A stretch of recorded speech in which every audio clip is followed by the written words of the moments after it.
Guys, what's up? This is Ron here, and in this King of Fighters All-Star video, I'm going to review the volume 2 of the Ultimate Banner, and the characters are already here. And look at this, guys.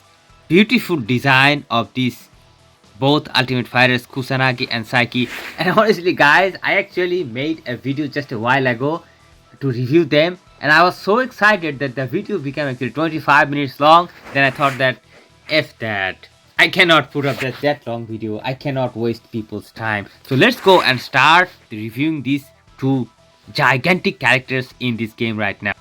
And first of all, I'm going to review Kusanagi. Kusanagi is going to be a YOLO balance type fighter, and his type is going to be Cemetery. That means he is the first of his kind. We have never seen Cemetery so far. Both Maki and Ash are twist types. Now, as a leader, he is going to increase YOLO type fighters attack by 70%. Definitely a very useful leadership for all the future YOLO fighters, and the new YOLO king, we must say. Considering the skill, guys, he has the same skill, these awaken skills as all the ultimate fighters. This one is the awakening skill, and these two are activated from the core, the ultimate break and the phantom ultimate break. And basically, the phantom ultimate break is going to just intensify the effect of ultimate break depending on different tires, and those tires are called phantom tires, and phantom tires you can achieve by doing the awakening skill. The more awakening skill you will do, the more phantom tires you are going to achieve.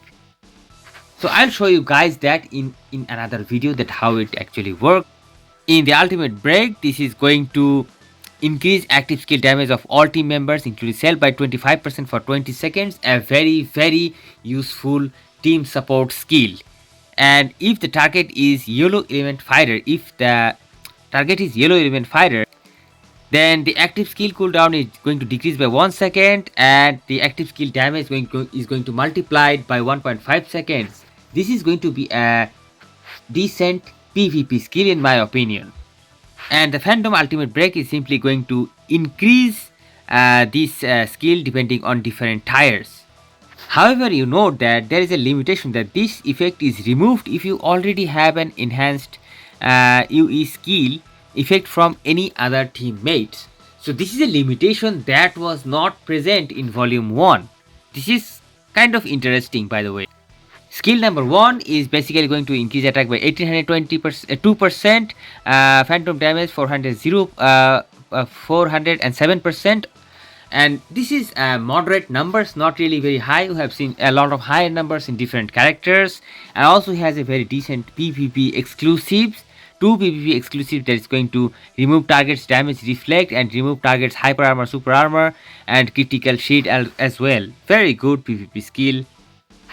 Active skill number 2, once again attack, phantom damage 520%, and it is going to stun the target for 3.5 seconds upon landing a skill, which can be pretty much annoying. And it is going to deal physical damage equal to 5000% of attack on the target upon landing a skill. So I predicted that probably this effect is going to be achieved by doing the skill to a burn target. No, he is kind of independent, he doesn't need it. Active skill 3, Shikiyami Barai. This is going to once again inflict attack, inflict phantom damage, but most importantly, it is going to decrease the target's defense by 80% and increase their damage received by 100% for 15 seconds. That's a long time. That's a huge support skill for any character. And look at this, guys, there is no such limitation about type or anything, while Maki has a certain limitation on this type of support skill, that her skills are going to support only twist type characters, while this Kusanagi is universal. Amazing. And also this skill is going to deal burn damage equal to 1500% attack for 3 seconds. So this is a very this is the projectile, the classic projectile, but the duration is only 3 seconds. That's kind of pathetic only, but rest is amazing. Now, one single problem with this important skill, that this is going to, of course, this is going to do some important stuffs like increasing targets damage received, decreasing defense. But this is a ground skill. That means if the character is somehow jumping or kicking in the air, then he can actually or she can actually avoid this skill. So that can be an interesting thing. But at the same time, it's also true that this skill can be used from a long distance. So this is also very effective. Next, we're having the finishers, and let's take a good look at the core, shall we? Attack buff, power gain 30%, critical damage 350%, strike skill increase, blast skill 200%. Both strike and blast skill buff, pretty good to see.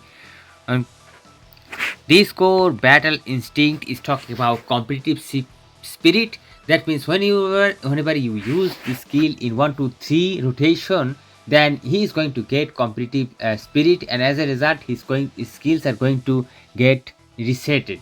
So you will experience a lot of skill reset while playing with this character, and this is going to be very comfortable.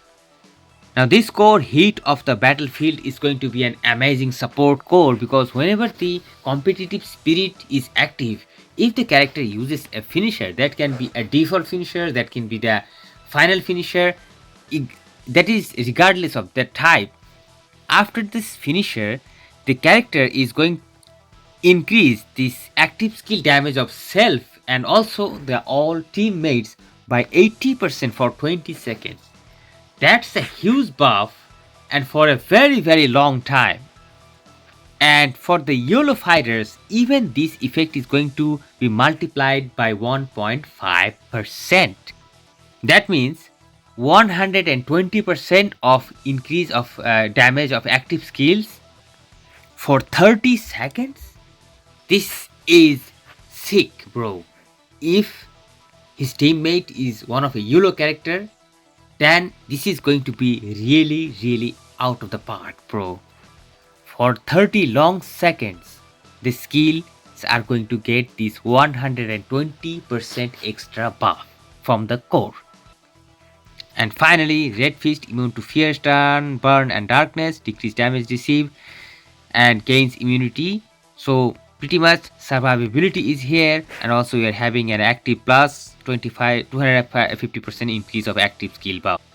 So overall, I would say pretty amazing character, and I would say the best support in the game right now. If we think about the limitation of support by Maki only for twist fighters, because if the fighter is not a twist fighter, then he is not going to get these benefits, of course. But in the case of Kusanagi, his support is universal for all fighters or even future fighters. So amazing support character, my friends. And also due to his reset skill thing, playing with him will be very smooth. Now let's talk about the big guy right here, the big dog of this banner, Psyche, the human form. And he is going to be a YOLO attack type fighter, and his type is going to be Chaos. What a name, guys. And he is going to be first of his kind, and as a leader he is going to increase Chaos type fighters attack by 70%. So for all the future Chaos type fighters, he is going to be the best leader in my opinion, and this is why he is going to be a very important fighter. And guys, look at this display pictures of these ultimate skills. This is sick. And as the ultimate break, it is going to reset active skill cooldown upon use, and it is going to enhance basic attacks to 3 hit attacks for 5 seconds upon use. Enters arrogant state upon use, regardless of condition met. So we'll talk about the arrogant state later, and we'll talk about this 3 hit attack thing later. I will explain you real soon.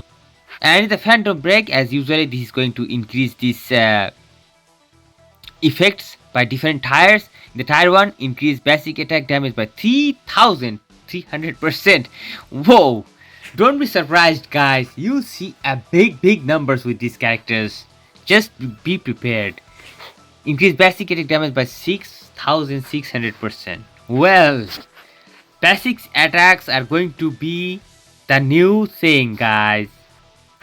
Skill number 1 is going to inflict 1914% attack, very high attack, 788% of phantom attack, the highest so far in the game, my friends. At the same time, decreasing target's movement speed by 80%, so you'll make your character really slow, your opponent really slow. As if you are playing against him, your character will be really slow for 3 seconds. However, this has a cooldown for 10 seconds, which is okay. I mean, otherwise the opponent should be always slow. That's boring. At the same time, this is going to deal darkness damage equal to 1000% of attack to the target every 1 second for 10 seconds.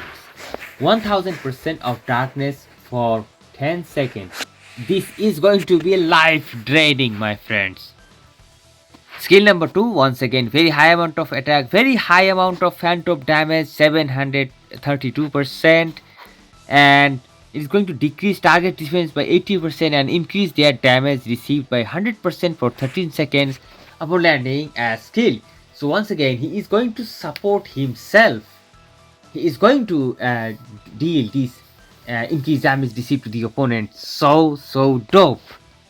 And skill number 3, once again, very high amount of attack and phantom damage, and applying stun and fear on the target for 3.5 seconds after landing a skill with a cooldown of only 5 seconds. So this will be once again very annoying, and also resetting active skill cooldown upon use. The default finisher, 2652% of attack, the highest of all the skills probably. I think yes, of all the skills, this finisher is going to be very important. And also resetting active skills, entering arrogant state. His striking skill is also very amazing, but probably right now no one is going to use him as a strike. But yeah, he is going to deal huge amount of darkness, and he is going to decrease the opponent's attack SPD. Now let's check the core. 700% attack buff, 30% PG gain, blast skill damage 250%, critical rate 30%, very high. So far the highest in the game. I mean, there are many characters of course with this high critical rate. And critical damage increase 300%, and those from the past core. So what this core does, my friend, this is going to give you the arrogant state when you just use skill number 1, 2, 3. And whenever you are having this arrogant state, you can use your basic skill with a 3000% attack damage increase. And not only that, when you are using your basic skill, automatically your skill number 1 and 2 is also going to be applied. What kind of sorcery is this, my friends? This is going to be something totally new to experience. Super dope mechanism. Ruler of time, this core is going to give you merciless when the character defeats an enemy, and probably this is redirected towards PvP because usually you cannot kill the bosses, but as a merciless it is going to increase critical damage by 30%, and it might actually reach up to 300%.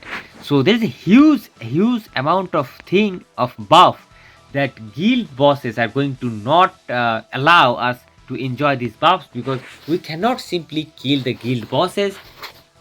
So this is kind of a mixed, giving me a mixed reaction, because yes, you can actually have merciless but in the guild bosses, but the chance is only 20%. This is very low. I don't really know if you use multiple attacks, will these chances be cumulative? I don't know, but apparently this chance is comparatively low rather than having the effect in a direct way. So we'll see how this plays out.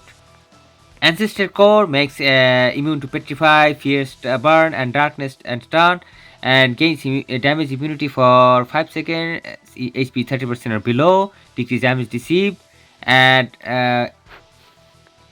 decrease damage received by 80% when arrogance is not active, or 85% if it is. What? Say what? This character is going to get decreased damage received all the time.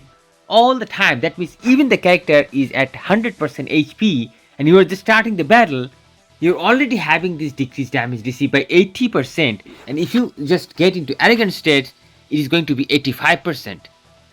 Wow! This is pretty impressive and a very solid mechanism for this character for survivability. And finally, another core basic move. This is going to increase basic attack damage by 2000% cumulative effect. Look at this, guys. His basic attack is going to be the most powerful attack for sure. 2000% also cumulative. This is going to set on top of each other. And remember that he is getting this 3000% attack buff on the basic attack. So his basic attack is going to be more than 5000%. Wow. And compare this attack, basic attack, that is going to accompany both skill 1 and 2 at the same time when this core, the arrogancy, is going to be activated. Super decent mechanism right here, my friends, for damage deal. Overall, I must say, I would not hesitate to say that this character is the new beast, the beast in town. Netmarble has created a beast, and they have actually broken all of their previous records in terms of percentage of damage that a character can deal with his attack. Wow, I don't know what to say anymore, my friends. This character is going to just simply blow everything away. Now, if you consider all the game modes, then is he going to be higher damage dealer than Ash? Probably yes. But if you are thinking about the guild, then probably we have to do some testing to reach the final result, because he has some limitation when he is going to play against those elite bosses, because he has only 20% chance to get that merciless effect, which is going to increase his critical rate up to 300%, and that can actually result, or that can take the damage to a very insane level. So we'll see that how it works out. Let's check out the core skills quickly. Wow, pretty long skill, a lot of hits, also the darkness. Wow, I think it is a strike skill, very powerful. The grab skill, the special classic one. Default finisher, another grab. Another grab, and this is going to be the ultimate finisher. Oh my god, this is unexplainable.